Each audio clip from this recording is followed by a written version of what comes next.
গরম পড়ছে, টয়লেটে তো বসেই যায় না, তাই আসলাম একটু প্রকৃতির মাধ্যমে বাথরুম করতে। কি সুন্দর প্রকৃতি, কি সুন্দর বাতাস, এখানে আমার কাশা থাকতে। নাশ সিআইডি কল দিচ্ছি। হ্যালো সিআইডি, গরম পড়ছে রে বেটা, বাতাস কর। কি দিয়ে বাতাস করো? আর মনে বাতাস কর বেটা। স্যার কেস হয়েছে। কেস দেখি আমার স্যান্ডেল দো বাবা। আর স্যার কেস না, কেস হয়েছে ও স্যার। কেস হইছে, চল।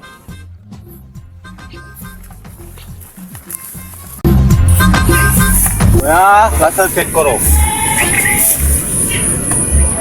স্যার একটা লিচু পাওয়া গেছে। লিচু, লিচুর মধ্যে রহস্য আছে। আরে দয়া,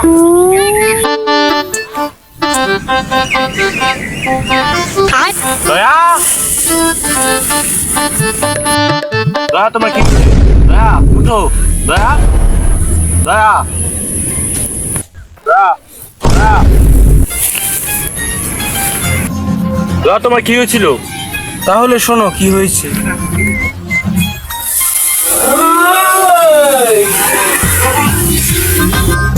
তুই মরবি, তুই মরবি, তুই মরবি। এভাবেই শেষ হয়ে যায় হাজারো মানুষের প্রাণ। জঙ্গলে পাতালে এভাবেই শেষ হয়ে যায় হাজারো মানুষের প্রাণ।